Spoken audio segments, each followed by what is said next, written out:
नमस्कार दोस्तों, आप सबका फिर से एक बार स्वागत है मेरे YouTube चैनल में। मैं हूं DGS।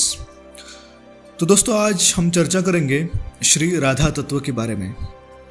दोस्तों, जिस आसानी से मैं कह पा रहा हूं कि आज हम चर्चा करने वाले श्री राधा तत्व के बारे में, या जिस आसानी से ये मैं थंबनेल बनाऊंगा, टाइटल बनाऊंगा YouTube का, ये राधा तत्व के बारे में जानना बहुत ही मुश्किल है। मतलब मुनिंद्र वृंद वंदिते त्रिलोक शोक हारिणी प्रसन्न वत्र पंकजे निकुंज भूविलासिनी। पूरे देवी देवता, मुनि, सभी योगी, जो भी एंटिटीज है, ब्रह्मा जी से लेके महादेव जी तक, सभी श्रीमती राधा रानी जी के चरण रज पाने के लिए, रेणु पाने के लिए तड़पते हैं।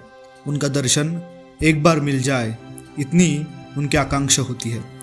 तो आज मैं आपके सामने कैसे बता सकता हूँ कि राधा तत्व क्या है।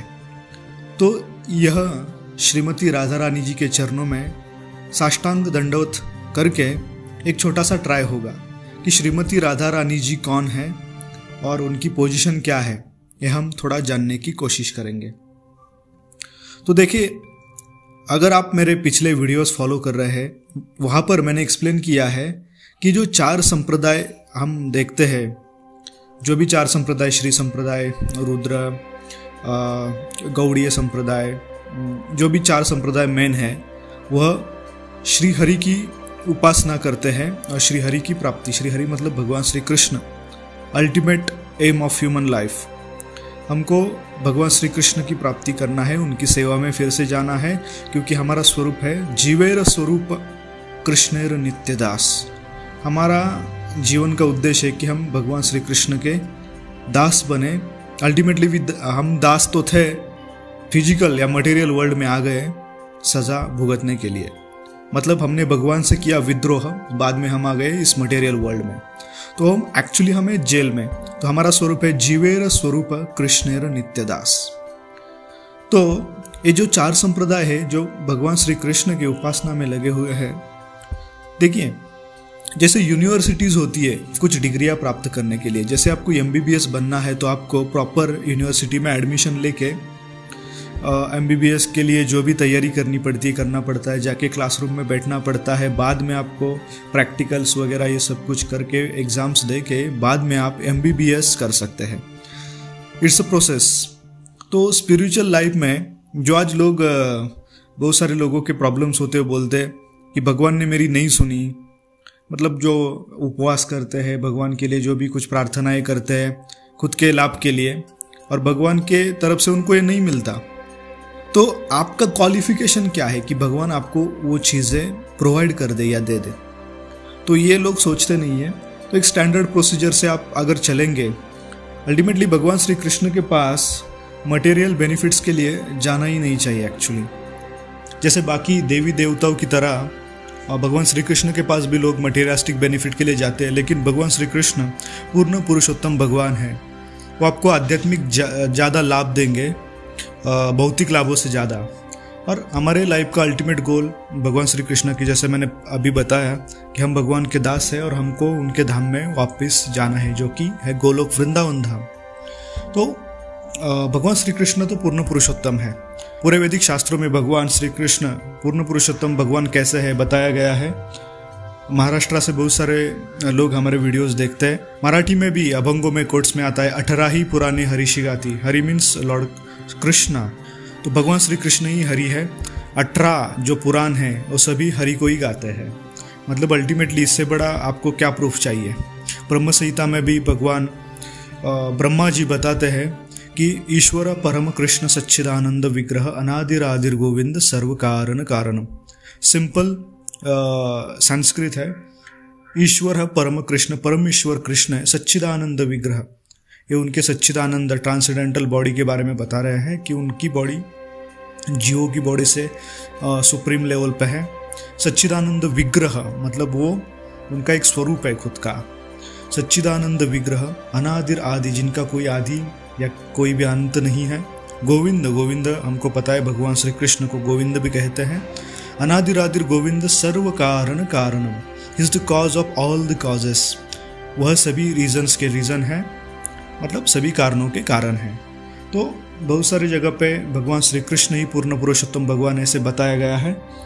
और कई सारे लोग क्रिटिसाइज करते हैं इन बातों को या शास्त्रों को खुद के मन से मनगढ़ंत बना लेते हैं। जैसे बहुत सारे कबीरपंथी आजकल निकल गया है, जैसे बोलते हैं भगवान श्री कृष्ण ने भगवद गीता नहीं बताई, कबीर जी भगवान है। मतलब एक किस बेसिस पे बोल रहे हैं?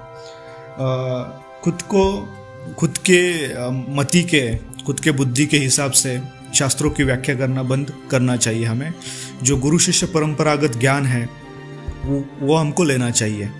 तो भगवान है, भगवान श्री कृष्ण पूर्ण पुरुषोत्तम है। कृष्णास्तु भगवान स्वयं। सिर्फ इतने सिंपल संस्कृत में भी लोगों को पता नहीं चलता कि भगवान कौन है। कृष्णास्तु भगवान स्वयं, भगवान श्री कृष्ण ही स्वयं भगवान है। अभी श्लोक्स बता रहे हैं, भगवद गीता में भी कई बार भगवान बता चुके हैं कि कई लोगों का डाउट है कि भगवान है तो अगर उनका जन्म क्यों होता है, तो भगवान बताते हैं जन्म कर्मश्च में दिव्य। भगवान का जन्म और कर्म दोनों ही दिव्य है। उनको समझ पाना एक भक्त की नज़र से अगर आप देखोगे तो आपको समझ आएगा। गुरु शिष्य परंपरा से अगर आप ज्ञान लोगे तो आपको समझ आएगा भगवान श्री कृष्ण ही पूर्ण पुरुषोत्तम भगवान है। तो अभी तो ये हो गई भगवान श्री कृष्ण की बात। आज की चर्चा है श्री राधा तत्व के बारे में। एक बार भक्ति वेदांत स्वामी श्रील प्रभुपाद इस्कॉन के फाउंडर आचार्य जो है, जिन्होंने पूरे विश्व में सनातन का परचम लहराया, कृष्ण भावना भावित सोसाइटी का निर्माण किया। एक बार श्री राधाष्टमी के दिन श्रील प्रभुपाद लेक्चर दे रहे थे, तो वहाँ पर 1 घंटे का लेक्चर था। तो श्रील प्रभुपाद ने ऑलमोस्ट 58 मिनट्स भगवान श्री कृष्ण पे ही लेक्चर दिया कि भगवान की लीलाएं, भगवान की वृंदावन की लीलाएं, महाभारत में भगवान का कार्य जो भी है, भगवान के बारे में बताया, भगवान श्री कृष्ण के बारे में। तो डिवोटीज ने उन्होंने पूछा कि राधाष्टमी का आज लेक्चर है, श्रीमती राधा रानी जी का आपको बोलना चाहिए था, आप अभी ऑलमोस्ट लेक्चर खत्म हो गया, आप भगवान के बारे में ही बोल रहे हैं। तो श्रील प्रभुपाद ने लास्ट के 2 मिनट में बोला कि जो मैंने लेक्चर बताया 58 मिनट्स, यह पूर्ण पुरुषोत्तम भगवान जिनके अधीन है वो है श्रीमती राधा रानी। तो आप समझ गए होंगे, वृंदावन में जैसे मैंने लास्ट लेक्चर में बताया कई रसिक संत है, वो राधा नाम का जप करते हैं। तो हमको ये समझ लेना चाहिए कि अभी हमारा भगवान से परिचय है, भगवान जिनके अधीन होते हैं उनसे हमारा परिचय नहीं है, और उस तत्व को जान पाना काफ़ी रहस्यमय है। मतलब हर कोई नहीं जान पाता, एक गूढ़ रहस्य है। जैसे मैंने एग्जाम्पल दिया था ऑफिसर और फैमिली मैन का। जब ऑफिसर ऑफिस में होता है तो ऑफिशियली काम करता है, ऑफिसर की तरह बिहेव करता है। जैसे वो घर पे आता है तो फैमिली मैन बन जाता है, खुद के बच्चों के साथ खेलेगा या व्हाटएवर जो एटमॉस्फेयर रहता है। तो हमको जो परिचय है ऑफिशियली भगवान श्री कृष्ण का है, लेकिन श्रीमती राधा रानी के भगवान खुद अधीन रहते हैं। यस्याह पाद रेणु विलुंठन्ते, ऐसे शास्त्रों में बताया गया है कि श्रीमती राधा रानी के चरण रेणु प्राप्त करने के लिए सभी देवी देवता तरसते, भगवान श्री कृष्ण भी उनकी प्रार्थना करते हैं। ऐसे कई बार बताया गया है कि जब बरसाने में श्रीमती राधा रानी जी का दर्शन करने के लिए भगवान श्री कृष्ण जब आते हैं तो उनको जो अष्टसखियाँ है, जिनका लेवल सबसे बड़ा है, ऊपर है, उनमें से एक एक सखी की उनको परमिशन भी लेनी पड़ती है। जैसे ललिता सखी जी को उनको बोलना पड़ता है कि अभी मुझे श्रीमती राधा रानी जी से मिलना है। तो हम जान सकते हैं कि श्रीमती राधा रानी जी की पोजीशन क्या है। और कई लोगों का ये सवाल है कि शास्त्रों में राधा रानी जी का नाम नहीं है, तो ये सरासर झूठ है। बहुत जगह पर श्रीमती राधा रानी जी के उल्लेख है, क्योंकि वह सुप्रीम है, भगवान श्री कृष्ण के जैसे ही सुप्रीम है। और अगर आपको श्रीमती राधा रानी जी की पावर महसूस करनी है, उनकी कृपा महसूस करनी है, तो एक बार आप बरसाना ज़रूर जाइएगा। वृंदावन के बाजू में बरसाना है, एक घंटा लगता है मोस्टली वृंदावन से जाने में। आप वहाँ पर जाके श्रीमती राधा रानी जी का दर्शन कर सकते हैं। प्रभुपाद भक्तिवेदांत स्वामी श्रील प्रभुपाद का एक फंडा था, जब वो फॉरेन में प्रचार कर रहे थे तो डायरेक्ट फिलोसॉफिकली चीज़ें बताना उस सोसाइटी को, हिप्पी सोसाइटी को, तो थोड़ा मुश्किल था। तो प्रभुपाद ने जो बताया, डिसाइपल्स उनके बताते या जो भी फॉलो करने वाले बताते हैं कि उनको करेक्शन नहीं दिया प्रभुपाद ने, मेडिटेशन दिया, करेक्शन नहीं मेडिटेशन दिया। तो मेडिटेशन करके आप वो जान सकते हैं। भक्ति में भी ऐसा ही है। अगर नॉलेज के बेसिस पे, पहले तो नॉलेज के बेसिस पे बहुत सारे लोग अभ्यास करते हैं, लेकिन उसमें भाव आना थोड़ा मुश्किल होता है। तो आपको अगर उस धाम में जाते हो, उस धाम की कृपा आप पे होती है, नाम जब आप सुनते हो, प्रसाद खाते हो, तो आपको वो चीज़ बड़ी आसानी से समझ आती है। तो श्रीमती राधा रानी जी को आप शास्त्रों के बेसिस पे या खुद के लॉजिकली प्रूव करके आप जान नहीं सकते, या उनकी कृपा प्राप्त भी नहीं कर सकते। एक तो 2 फैक्टर है, श्रीमती राधा रानी जी खुद सिलेक्ट करती है कि किस पे कृपा होनी है, फैक्टर नंबर 1। और फैक्टर नंबर 2 है कि आप वैदिक शास्त्रों से या जो भी आप पढ़ के, जो भी है लॉजिक लगा के, इधर उधर का सुन के उनकी पोजीशन कभी भी समझ नहीं पाते। बहुत सारे देवी देवता भी आज तक नहीं जान पाए, तो हम क्या जान पाएंगे। तो आपको क्या सिंपली करना है, वृंदावन जाना है, कोई भी अपराध ना करते हुए वहाँ पर दर्शन लेने हैं, कीर्तन में सहभागी होना है, प्रसादम खाना है। यह चीज़ें फॉलो करके आप उनकी कृपा 100% प्राप्त कर सकते हैं।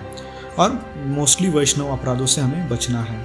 तो ये चीज़ें अगर आप करोगे और स्पेशली बरसाने में जाओगे, आपको 100% श्रीमती राधा रानी जी दर्शन देगी। आपको एक्सपीरियंस होगा। मेरा खुद का एक्सपीरियंस मैं आपको बता रहा हूँ। मैं इतना बड़ा नहीं हूँ, लेकिन हमारी श्रीमती राधा रानी जी का प्रचार प्रसार होना ज़रूरी है। तो ये मेरा छोटा सा प्रयास है वीडियो बनाने का, और कुछ नहीं है। और श्रीमती राधा रानी जी का जो तत्व है, उनकी लीला है, उनके ऊपर तो असंख्य बड़े बड़े आचार्यों ने ये वीडियो सीरीज़ अवेलेबल है यूट्यूब पे। बहुत सारे स्कॉलर लोग हैं, तो वो बताते ही हैं। हम भी ट्राई करेंगे, जैसे जैसे मुझे समझ आएगा, जो एक्सपीरियंस आएगा और जो भी सुना होगा आचार्यों से, मैं भी आपको बताने का ट्राई करूँगा। तो बने रहिए मेरे यानी द GS के साथ। वृंदावन, मथुरा, बरसाना, 84 कोस ब्रज सीरीज़ में आपको मिलता ही रहूँगा। मैं जा रहा हूँ वृंदावन बरसाना, जल्दी लाइव भी आपको वीडियो मिलेंगे। बने रहिए मेरे साथ। तब तक जय श्री राधे श्याम। हरे कृष्णा।